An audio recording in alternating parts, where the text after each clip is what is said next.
Hi. Whoops. Huh. So let's remove that for now. Saving changes. I don't know what just happened. We're going to go with it. Hi. Happy Sunday night. I better a little bit early than a little bit late like I usually am. Got fancy earrings on for you tonight. We'll see how long I can handle this because, my God, they are heavy. I wanted to kick off tonight's broadcast with a little chatter about May. You might have seen it's a day late, and I apologize for that. And so I'm going to be here and be an adult and tell you the truth about exactly why it's a day late.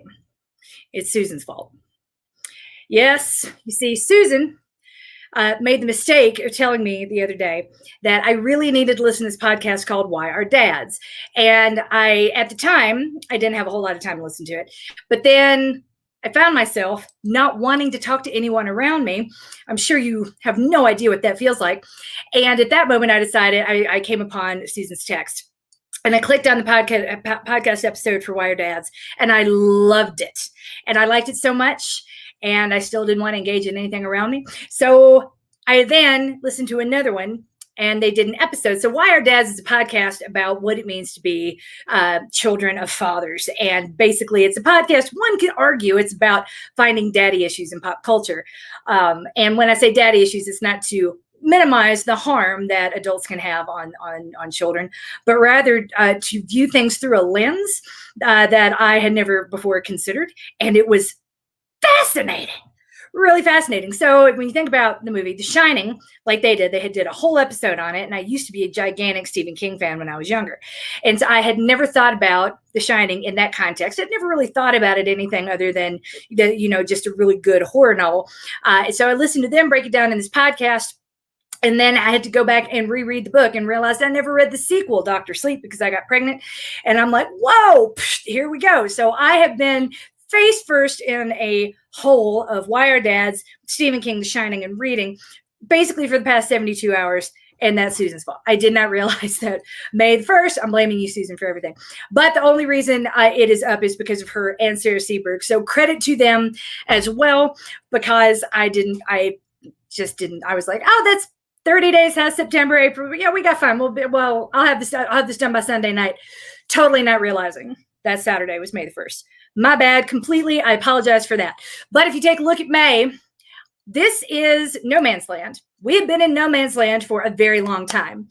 It feels like there are signs, because we want to see them, that we may collectively be coming out of no man's land with this pandemic. Here in Colorado, we don't have to wear masks outside anymore. The mandate's gone. Now, doctors, don't come at me. I'm telling you what the regulations are.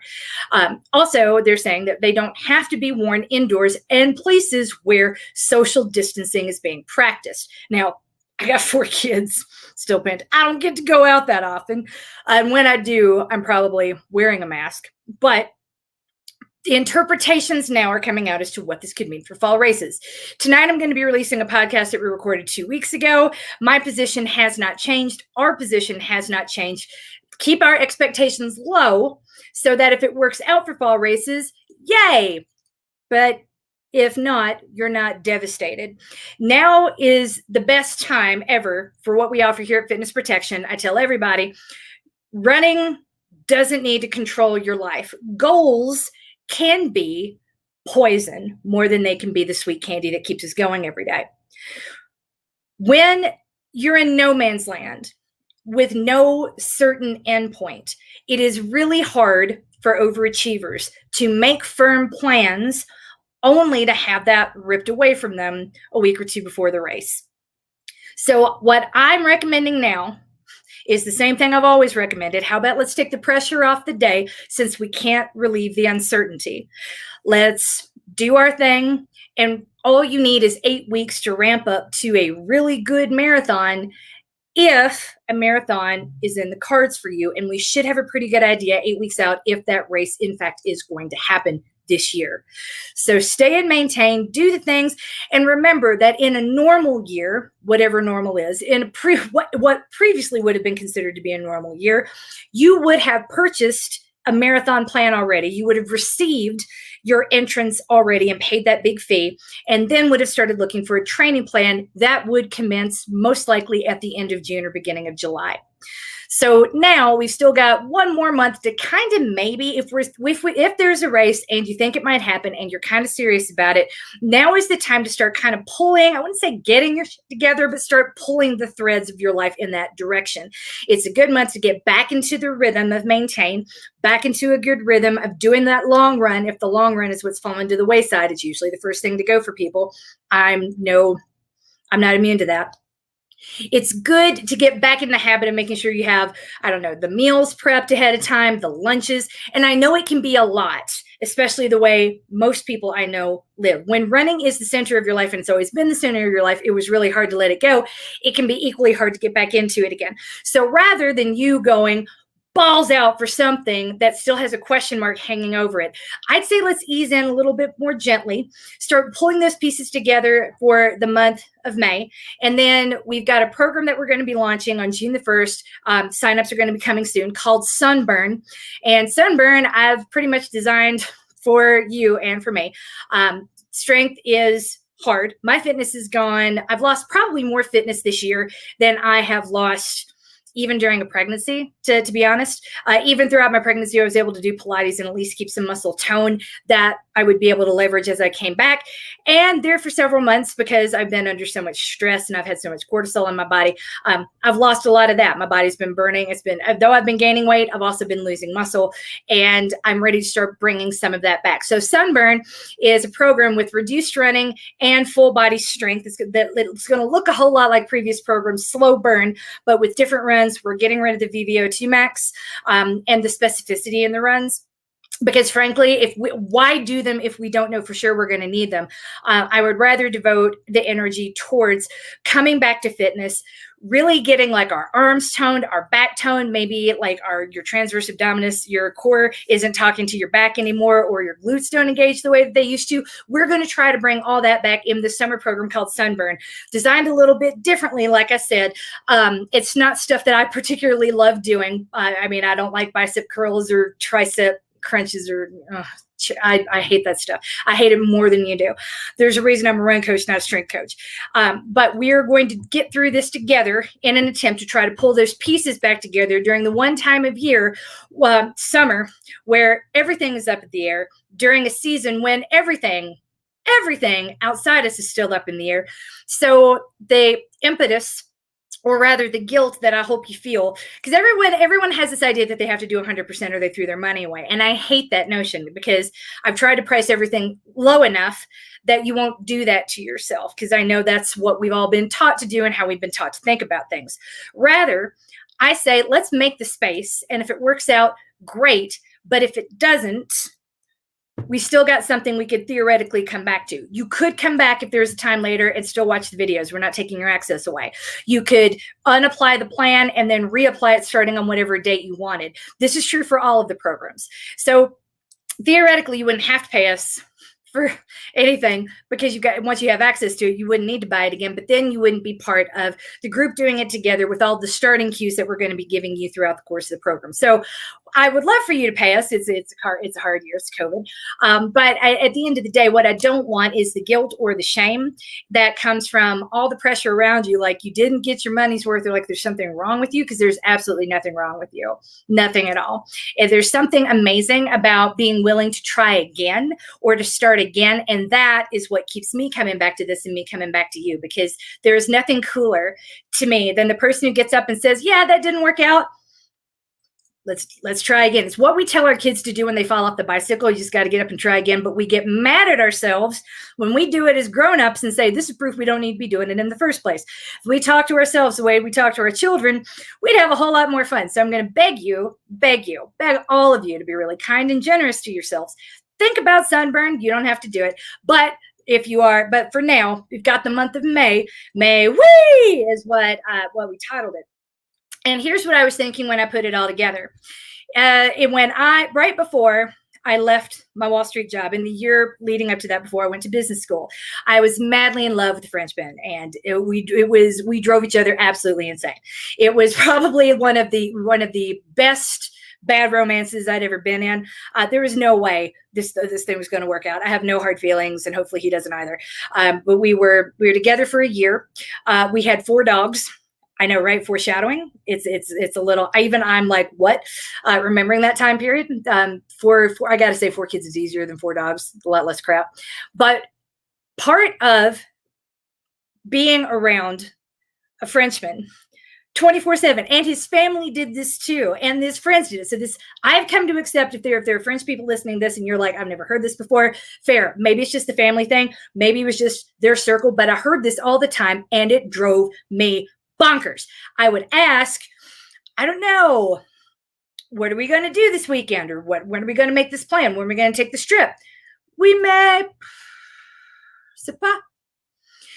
And if you don't speak French, and my French is terrible, that phrase, oui, mais, c'est pas, it means fucking nothing. It means absolutely nothing. It's the Japanese equivalent of hai, which can mean yes, no, I don't care. Why are you asking me? Not going to talk about it. Whatever. It's this meaningless sort of phrase that's a catch-all answer that lets you know that the conversation really isn't going to go anywhere. It's something they say to shut you up, but basically I think if you could translate it, mean like, let me think about it. So when I think of the month of May is still the point where about a quarter through the year, it's hard to believe that we're a little bit more than a quarter way through the year. That can be depressing to think about. So maybe we're looking back at our New Year's resolutions and laughing at them. Maybe we're looking at the end of the year with a whole lot of horror, because May always kind of comes out of nowhere. And it's like, okay, now what we going to do?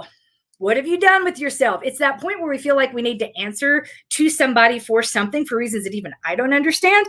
And to that, all I can say is we may and flip it around to May WHEEE as we slide through this month, trying to pull things together. In my brain, when I try to pull my shit together, I'm on one of those slip and slides. You remember that horrible game from the 1980s that with the big long yellow slide you put in the backyard and have water all over it. And anytime you tried to go down it, like you would end up running into the sprinklers and leaving big scars on your thighs. These are my memories of the slip and slide. The 80s were terrible for toys, y'all. Terrible. Yay. Oh my gosh. So you're excited. I'm excited for Sunburn too. Thank you for saying that. Thank you. Thank you for being here and still watching, y'all. I really appreciate it. So that was what I was thinking of when it came up with May. I wanted things that would make you go, whee, and make you get a little bit excited about getting out the door because they'd be a little bit fun to do. We've got more ideas coming up. If you've seen the format of the new newsletter that came out recently, you're going to be seeing a little bit more of that while we get ready to roll out some more programs. Also, the podcast hopefully is going to be coming back. I can't make huge promises about a production schedule, but right now we've got 2 in the can, 1 that's going to be coming up tonight, and more that will hopefully be coming out as we find that we have more to say. Because you know what? When Kirsty McKee and I are together, we never run out of things to talk about, which is a great thing for us and a terrible thing for our podcast editor, Chrissy. Thank you, Chrissy, for having the patience of Job. As you know, whee is kind of what McKee and I say to ourselves before we start talking. So that is what I was thinking when I made May. This thing that's going to be fun no matter how maddening it actually is. And maybe, just maybe, this May of 2021 will be the best bad romance you've ever had with running. And hopefully with fitness protection too. Those of you who are still here, keeping our lights on through COVID, I got to say thank you. Thank you 1,000 times over. I cannot be more grateful to you. A lot of small businesses have not been able to make it through this period, and we have because you were here, and I really, really, really appreciate it. So now that my own personal lights are starting to come back on a little bit more, I'm coming out of that languishing where it's like, I don't know what to say or do. Hopefully, with this will be the upward trajectory we can stay on for the rest of the year, and we're going to kick that all off with a little whee as we get ready for a sunburn. But first, we're going to count the weekly wins. Christine Lancaster. Yay! Christine Lancaster, who, as y'all remember, has had a worse year than all of us combined when it comes to some nerve pain that she's been managing. And she has decided to start rewarding herself at the end of the week with her favorite tea drink if she is diligent about doing all of her exercises. She got that drink last week, y'all, and I'm proud of her. Christine has set a goal for the month to focus on her alignment each day. She said she doesn't like it. I can't blame her, but she can tell that it's working. Proud of you, Christine. I mean, I don't like taking vitamins either. There are all kinds of things I really don't like doing that just got to get done. And you have more alignment to do than any human should have to, but you're getting it done. You're sticking with it same way you have for years. And I could not be more awed by your tenacity and impressed by your patience, the patience that you do not give yourself enough credit for. Lana Nelson had a great weekend run. As she puts it, she peacefully moved forward for 55 minutes while the birds sang me a song. It was a glorious start to a weekend. I love that, Lana. I really do. Now, if only get those same birds to come over and get my happy ass dressed early in the morning, then maybe I'd be able to start the day with the song. Kristen Fraser is listening to her body and building her activity level slowly. She's been walking more and is using how she feels going up the stairs as her benchmark for adding on. If y'all have access, and if you're in fitness protection at all, you do have access to the rebuild room, please go in there and check out the daily accountability. Not accountability threads, but the daily threads where we talk about what we did or did not do. Kristen Fraser is an amazing human being. She has been very open about managing what started off as allergies and trying to maintain those that bore into a full-fledged eating disorder. And while she has been wandering through her recovery and has started working with an ED dietitian and nutritionist, she's been very open about this entire process. And it's really fascinating to watch her break down what she does, why she does, how she does it, and the pride that she takes in herself every single day. It's something that I really enjoy reading, and I hope if you have a minute, you guys will go take a minute to read it too, because it's why I'm in these threads every day, that much more active, and in no small part because of her. Kristen inspires me so much. I really hope that you can come in there and find some of that same inspiration for you. Thank you for being here, Kristen. Erin Harkness ditched her runs this week in favor of soaking up all the baby snuggles. Yay! She decided that running isn't going anywhere, but the days of sleepy baby snuggles are fleeting, so she's prioritizing them while she can. That is true, because at some point they're going to be jumping in bed with you at midnight, and they won't be anywhere near as cute, especially when they wet your bed next to you. Not that this happened to us lately, but it's happened to us regularly. Maintained, Trisha Thorne got out and did 6.25 miles with her heart rate solidly under 140. Get on with your bad self. She said it was hard to get out the door, but she did and tried to enjoy being out in nature while she was out there.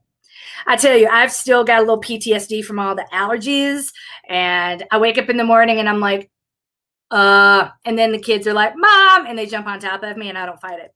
So you are an inspiration, Trish Storm. I probably could get out the door a whole lot more earlier these days. I've got more help now than I have ever had.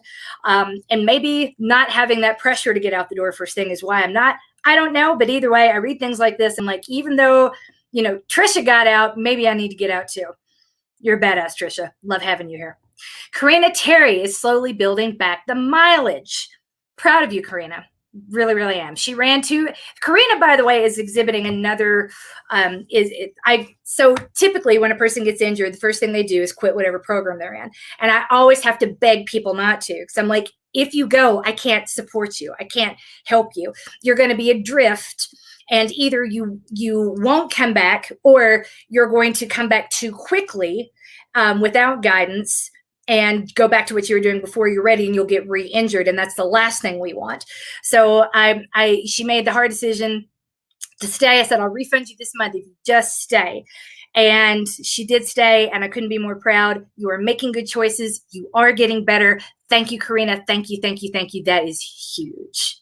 And also, this is exactly how I wanted this program to work. I wanted it to be cheap enough that there'd be no good reason not to have the tether to the community, to your friends.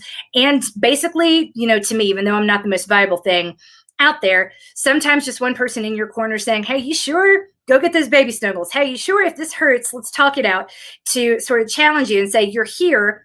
Let's not rush to get back because you haven't gone anywhere. Just that little shift in perspective can be enough to keep us doing the thing that we don't want to do, until we can get back to the thing that we do, in fact, want to do more than anything else. And for Karina, that is running. She's slowly building back the mileage. She ran 2.3 miles and monitored her form and her heart rate as she went. She's looking forward to Monday and getting to run another 1/10 of a mile. She said it's hard, but she's following her PT's advice and only adding a little bit at a time. And it's working. It's hard, but it's working, and I'm excited for that. I'm excited for you, and God, I'm proud of you, Karina. Amy Wilson enjoyed trail running with a local running friend. She's looking forward to doing more runs with a few running friends with her. We're getting ready to put together a series of challenges throughout the summer. So during this month of May, while we go, find that one person who might not hate the idea of burpees up a hill, I'm pulling out some of my old tricks from the bag. I'm getting my running friends together so we have some content for Coach Nakia to post Get ready for summer silliness. There might be prizes attached. Dan Felton turned left instead of right on his run and found a dinosaur in the woods. And my favorite part about that post was not seeing the dinosaur so much as it was seeing the reactions to it. Alicia Budd popped right in there and was like, oh, do you live in Raleigh? And I'm like, you know this dinosaur? Amazing. I'm truly amazed by that. I love it. Coach Nikia's new podcast just hit 1,000 downloads. If you have not subscribed yet, we're going to let Coach Nikia please put the link up here. It's Talking Points with Kia Ray. It's a stress, keep it 5 minutes or less. And quite frankly, I think it's just as good, if not better, than the morning mantra was. At some point, I might get back to that. But in between, right now, Coach Nikia is killing it. No is a complete sentence. She's not going to let you forget it, and neither will I. Talking Points with Kia Ray just hit 1,000 downloads. You can find it on Apple Podcasts, Stitcher, or wherever you happen to get your podcasts, including Why Our Dads, which is the one I could not stop listening to, and the reason May was up late. Blame Susan. Thinking of, this is a new section where I just happened to notice a few things in the Facebook group, and I'm sharing with permission. So we're going to send some healing thoughts to both Sarah Seberg, who helps us get the programs up every month, and Aaron White. Aaron's husband and Sarah's son both have come down with COVID-19, not just tested positive, but have shown symptoms. We wish them both speedy recoveries and hope that everyone else stays well, though that's hard. One of my closest friends lost her father to COVID this past week, and we're all still in a little bit of shock about that because he was not old by any stretch of the imagination, and he was healthy as a horse. So this is, even though it can feel like some things are getting back to normal, every once in a while we have a huge reminder like this that things are anything but. So if you are dealing with this at a moment when so many are not, or are viewing the current moment of no man's land with a different perspective, our hearts and our thoughts are absolutely with you and wrapped around you at this difficult time. So now back to here we are, 19 minutes in for the questions. Hi, Coach. After much trial and many errors, I've had a major aha and realized that the short strength workouts are my cornerstone habit. As long as I do the strength, and everything else about my day seems easier. I love that. I'm motivated to do my run, eat well, and drink my water. But if I skip my strength, then I find that everything just seems harder. The question is, do I need to do any warm-up to do the strength safely, or can I fall straight out of bed and do it in my PJs? The latter. You don't need to warm up at all. You can just do it. Also, any suggestions about good habits to stack it with if I want to fit it in later in my morning? For reference, I'm not a morning runner. You know, one of the best things I can recommend is other than the foam rolling. There is one stretch that Kelly Starrett over at Mobility WOD has perfected. If you do a Google search for it, you can find it. It's called the couch stretch, and it is one of the better stretches you can do for your quad, your psoas, your hamstring, for basically everything in your thigh. It works everything all at once. It's a difficult position to get into, and it's a hard one to do correctly. So if I were going to add one thing, and not a huge thing, to that, I would say let's do your strength and then do the couch stretch for 1 minute on each leg. And if you could just do that, you'd be doing a lot, because if your quads are anything like mine, they're kind of beat up right now from all the extra spinning and working that I've been doing. And there's no such thing as a quad that's too loose. Most of us, our quads are a little too tight, especially that area right in front of, on the inside, just to the inside of our IT bands. Those tend to get really wonky. So if you could do one thing, I would do that. If you see this and you're like, couch stretch, nope, not going to happen, I would say shear your thighs. That I'm either doing the bone saw, which I know is horrifying for a lot of people, which is the second move in the foam rolling sequence, or shearing your thighs. Obviously, we kept the foam rolling sequence short for a reason, but if you were only going to do 2 moves, those are the 2 I would say to do. You can't go wrong with the bone saw to loosen up your shins, and thigh shearing to really get the fuzz out right near your IT bands where it tends to live. So that's what I would do if I wanted to stick a good habit with it. But there's also something to be said for just leaving it alone. Don't fix it if it ain't broken. If you can get out of bed, do that strength and leave it where it is. My fear is that if we stack too much around it, if we make it bigger than it is, then it becomes daunting. Well, I don't have time to do all three things, so I'm going to do nothing. So better to do one thing and knock it out, strength, than to try to add 2 or 3 things to it and then either forget it or fail, and it becomes a sign of frustration. So let's get into a good habit of falling out of bed, because it seems to be the easy thing for you to do. I used to be able to fall out of bed and run before COVID. Now, I don't know who that person used to be, but I feel like I don't know her. Me. It's hard to believe I'm the same person in a lot of ways. But yeah, for that, I would say just if you can fall out of bed and do the strength and feel like you were ready to start your day, great. Let's stick with that for the month of May. Come see me in June if you really want to start adding stuff to it. So if you can get through all that in the month of May, and by the end of May, you're adding in the couch stretch regularly, and it feels good, so you're sticking with it, and you've added those 2 foam rolling moves too, awesome. Then maybe we can add a couple good habits on top of it. But for now, let's just start right there and dig into that one good habit, falling out of bed and doing strength, because I'm not that person. I'm not that person. And if you are, go with God. Hell yeah. Question 2, do you have any suggestions on how to find some relief from hot flashes? I've been dealing with them off and on for 10 years now, but in the last couple of months, they've gone to a whole new level. Yeah, nutritionally, there are a lot of cycles that kind of go around the hormone changes. And to be honest with you, one of the things that makes me feel better is making everybody else feel bad. And by that, I mean, I don't try to hide it. I don't try to compartmentalize it. Doesn't mean I'm going to make everyone in the house miserable, but I'm not going to pretend it's not happening just so I'm not perceived as a whiner, if that makes sense. Talk about it in the Facebook groups. Talk about it with your husband. Find things that make you more comfortable. There are cooling towels and cooling blankets you can get that actually work pretty shockingly well. They're always cold to the touch. Some of them are electric and you can plug them in.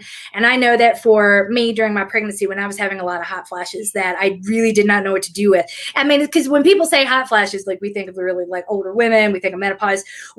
But when you experience one and it's like you've been hit with lightning and you're sweating in places that you didn't know you had sweat glands, it's a lot. It can be a little overwhelming. So for that, anything that brings relief, don't be ashamed or try to talk yourself out of it. Go get it. Go get the cooling towel and have it plugged in next to the bed, ready to bring out, wrap around your legs when you need. Get a lighter blanket. We sleep with a weighted blanket now, and it has a cooling pad in it, which is just amazing to me. Like it's heavy yet breathable. My kids spilled a glass of water on the bed the other day, and we didn't notice because all the water passed through the glass beads. So when I sat on the bed later, I sat on top of effectively a dry blanket, not realizing it had all passed through the blanket into the bed. So I got a little surprised when I got in there. But I remember thinking like, gosh, and somehow this blanket is dry. How is the blanket dry when what is underneath it is soaking wet? But that's how good it is at letting anything pass through it. If it's that good with water, I promise it's equally good with sweat and warmth. So those are 2 things. Cooling baths, I think, can help a lot. And most of all, usually like some sort of a carbohydrate before bed. And again, check with a nutritionist about this, having to do with the cycles, because when you're not getting enough carbohydrates, it is hard for your body to regulate itself. And usually the first thing a lot of us do when we're experiencing any sort of hormonal changes, we expand, our bodies get bigger, they hold on to more water, we gain weight. The first thing a lot of people want to do when they want to lose weight is cut out carbohydrates. And when you're doing that, you could be denying your body a really important fuel source. So a slice of bread at some point, not like right before you go to bed, but maybe as you're drinking your evening tea, you put the kids down or whatever it is you do in the evenings. I've started brewing little cups of tea because it smells really nice in my kitchen, and it's quiet in my kitchen, and no one comes near me when I'm boiling things in the kitchen. So that it would be the time that I would have it, which is probably like an hour or so before I would go to bed. And finally, meditation, a fun thing. I've got the Peloton app now, and there are meditations and there are guided meditations, and something that just takes my mind out of that moment can be enough to be soothing. So I get the hot flash. I've wrapped the cooling towel around my legs because that's where I tend to feel it or sweat the most. I put them on top of my my weighted blanket so that I'm not trapping all that under, and I feel kind of free. And then I put on my earphones and do the meditation. So those are all sorts of little tricks that I would start with and try. I know it's frustrating and I know it's terrible. I've kind of entered perimenopause myself, which is why I know anything about this. But most of all, keep talking about it. Thank you for asking. Not enough people do talk about these uncomfortable things, which are actually quite normal. And until we've normalized talking about them, we're not going to have solutions. Okay. Last question of the night. I'm running a half marathon just for fun on May the 8th. Can someone remind me what a good taper might look like for a long run this weekend and runs next week? I did 12 this past Saturday and was thinking of 7 or 8 this Saturday, but it's been so long that I forgot what a taper should look like. Yay! And if you want to do an Instagram takeover, let us know. Amy Wilson did an Instagram takeover before her successful marathon a couple weeks ago, and we would love for anyone who's doing something that they're excited about to take over the Fitness Protection Instagram account so we can all cheer along with you. So I would say this weekend, let's make it roughly 6 miles. And the final long run would be 6 miles. And then for the week ahead, I would say 45 minutes avocado toast, 30 minutes, just easy effort with some strides at the end. Wednesday, 30 minutes easy effort with some strides at the end. Nothing on Thursday, nothing on Friday, race on Saturday. That's how I would play it if you think you want to go out there and see what you got. And after you do, let us know.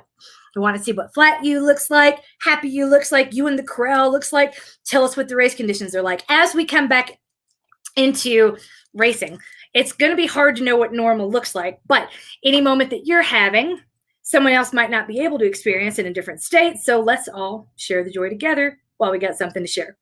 Here we go. Sunburn, here we come. Look out for the new podcast from the Fitness Protection Podcast. Should be in your feeds later tonight. Ready to listen on your commute tomorrow. Between now and then, whee! You're coached. You are loved. Let's remember, no matter what May brings, and if we're in no man's land for another 4 or 5 months, no matter what, we are still coached and loved and winning at life. Thanks, y'all.